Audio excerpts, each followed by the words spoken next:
So while I was at the cabin last week, I decided to bring home a cedar tree.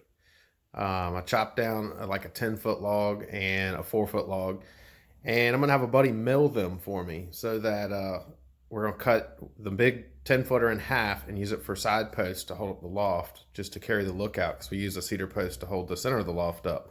So I thought that would be really cool to split a cedar tree down the middle and put half on each wall and just add to that look. And then also with the 4-footer, we're going to try to see how many boards we can cut out of it.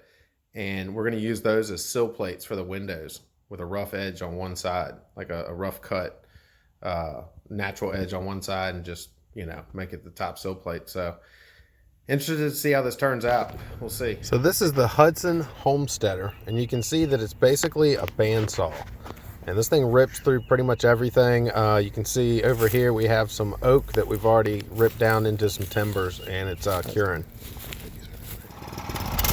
So we're going to start off slow when we're cutting, and just make sure we clear these guides that are holding the log. And once we get past that, it's pretty smooth sailing. This thing cuts right through cedar. Cedar is definitely a softer wood, but this thing is even good for oak and your harder woods as well.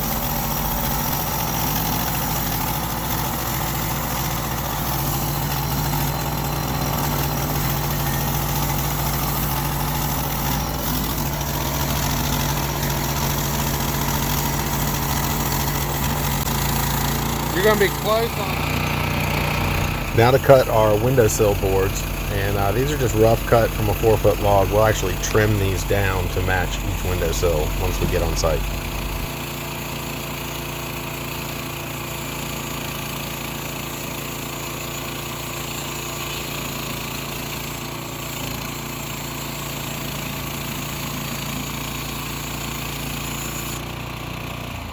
Alright, so these are the window sills.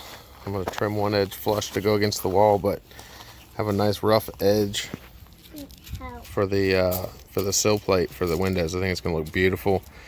That red will turn more of a dark brown, but still beautiful colors in the cedar tree. Alright, so these are the two posts that are going to hold the loft up. And you can just see that's one cedar tree cut in two.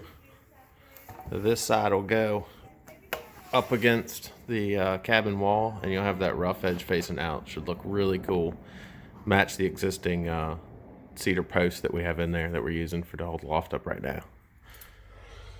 Alright, there is the finished sills installed. Got to finish trimming out the window, but there's your rough cut cedar straight off the property. And there's our cedar post we split in half and used for a support for the roof to match the one we use here in the center. Pretty cool.